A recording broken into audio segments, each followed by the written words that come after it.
दोस्तों सभी को प्यार भरा नमस्कार। जय श्री राम। सभी स्वस्थ रहें, सभी धनवान बने। भगवान श्री राम से आपके लिए हमेशा कामना करते रहते हैं।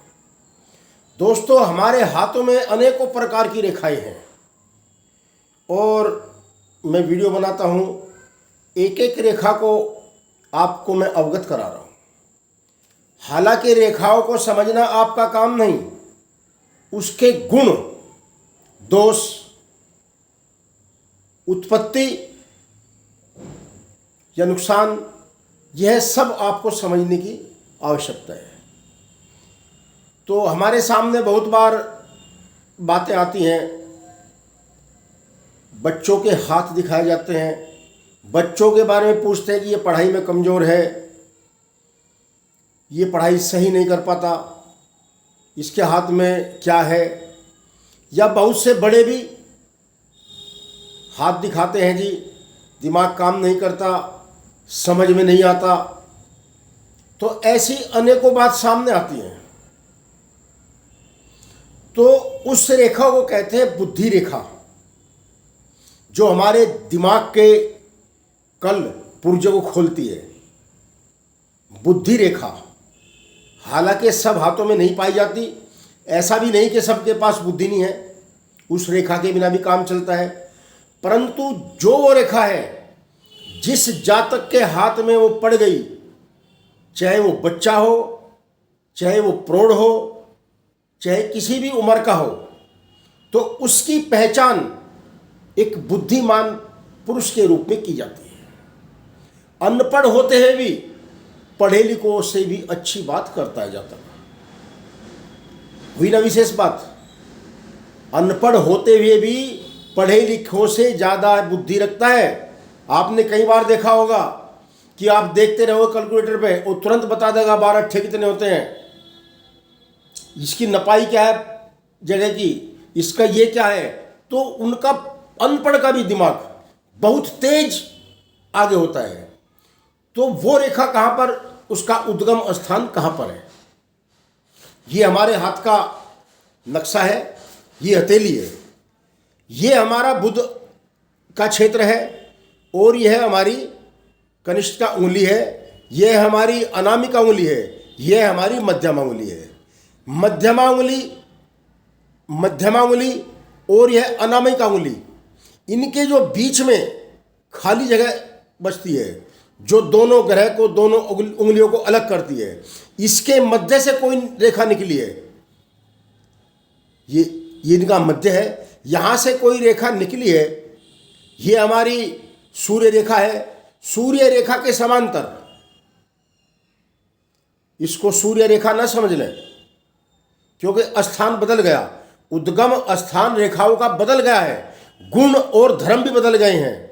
बहुत सौ के हाथों में दोनों रेखाएं मिलती हैं, सूर्य रेखा भी मिलती है और बुद्धि रेखा भी मिलती है। सूर्य रेखा का अपना अलग महत्व है और बुद्धि रेखा का अपना अलग महत्व है। और जब ये दोनों रेखाएं मिल जाती हैं तो इंसान बहुत पावरफुल हो जाता है। सूर्य रेखा और बुद्धि रेखा जब ये आपस में परस्पर दोनों बराबर होती हैं और आगे निकलने की होड़ होती है।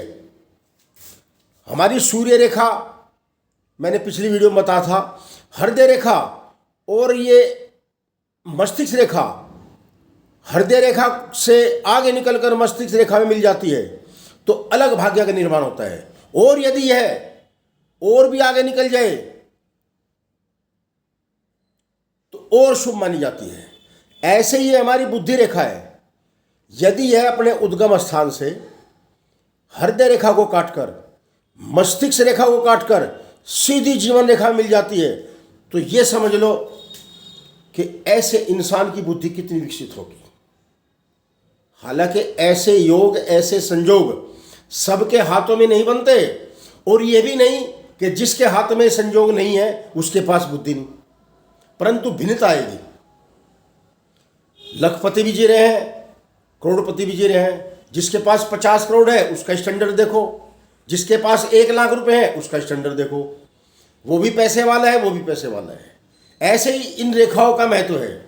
जिनके हाथ में छोटी हैं, सूर्य रेखा बहुत मुश्किल से तो बनती है, कम से कम हाथ देखते हैं हम तो 100 हाथ देखने में 10 या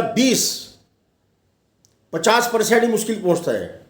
10-20 हाथों में ही सूर्य रेखा अच्छी दिखती है और बुद्धि रेखा बहुत कम हाथों में दिखाई देती है। मगर मैं फिर कह रहा हूं कि ऐसा नहीं उनके पास बुद्धि नहीं है, परंतु स्तर घट और बढ़ जाता है, स्टैंडर्ड घट और बढ़ जाता है। ऐसा रेखाओं का कमाल है। ये मेरी मौखिक बात नहीं है, बहुत पुस्तकों में, सभी पुस्तकों में इसका वर्णन है और विद्वान पुरुषों ने भी हमें बता रखा है। बताना जरूरी हो जाता है। यदि किसी बच्चे के हाथ में बुद्धि रेखा है तो माँ बाप उसका विशेष ध्यान करें। वो बच्चा आसमान की बुलंदियों तक पहुंच जाएगा, उसको समय दें। साधन बनाने भी जरूरी होते हैं। ये तो है नहीं कहीं ऐसी जगह वो रेखा निकल गई जो कुछ कर ही नहीं सकते लाइफ में। पहले बताता, हीरा खदानों से पत्थर की तरह पैदा होता है, मगर जौहरी इसको तराश कर उसका नगीना बनाता है। ऐसे ही यदि बच्चों के हाथ में यह रेखा है तो इसको नगीना बनाना माँ बाप का काम है। माहौल देना, वातावरण देना, यह माँ बाप का काम है। ये तो है नहीं बुद्धि ज्यादा है तो तुम जुआ खेलने लग जाओ। अगर बुद्धि ज्यादा है और तुम जुए में जीत भी गए, एक दिन सब हार जाओगे। तो शुभ काम करने से गति होती है। शुभ काम करने से घर में प्रकाश आ जाता है। जो शुभ कार्य करते हैं घर में प्रकाश आ जाता है। अशुभ कार्य करने से जो अशुभ कार्य करते हैं विनाश हो जाता है। तो मैं सभी से प्रार्थना करता हूं कि इस प्रकार के जातक का भविष्य का निर्माण करें। बड़ी सुंदर बातें आपके लिए लेकर आता हूं। मैं रेखाओं को, ये समझते होंगे कि रेखाओं के बारे में कम बताते हैं, फालतू बात ज़्यादा करते हैं। रेखाओं से आपका लेना देना नहीं है। रेखाओं में तो हम कई बार, जो इतने बड़े बड़े पंडित हैं, जो इतने बड़े बड़े हस्तरेखा वैज्ञानिक हैं, वो भी चकमा खा जाते हैं। इस रेखा का क्या फलाद देते हैं। इसलिए आप ऐसा समझकर उसके गुण पर, दोष पर ध्यान दें। रेखाओं के जाल जंजाल मत फंसें, क्योंकि ये कहानी अलग हो जाती है। फिर जो है ज्ञान अधूरा रह जाता है। फलादेश लेने में आप कमजोर पड़ जाएंगे और हस्तरेखाओं की इस गिनती को आप झूठी साबित करोगे। जय श्री राम। बड़ा आनंद आता है आपसे बात करके। मैं किसी प्रचार के लिए ही, आपका बताने के लिए, समझाने के लिए आपके लिए वीडियो लेकर आता हूँ। टाइम लगता है, सोचना पड़ता है किस विषय में बात करेंगे। और मैं फिर कहता हूँ, किसी को हाथ दिखाना हो, विशेष संकट हो, परेशानी हो, तो रेखाओं की गणना सब बता देती है। मैं अपना मोबाइल नंबर इसलिए नहीं देता कि बहुत बिजी हो जाऊंगा, मुझे भी रोजी रोटी के लिए समय चाहिए। इसलिए आप मेरे MSG जो इनबॉक्स होता है, मैसेंजर होता है, उसमें आप हाथों की फोटो भेजो। जैसा भी मुझे ज्ञान होगा आपके लिए मैं समर्पित हूँ। जय श्री राम। सभी को प्यार भरा नमस्कार। आज की वीडियो इतनी ही है।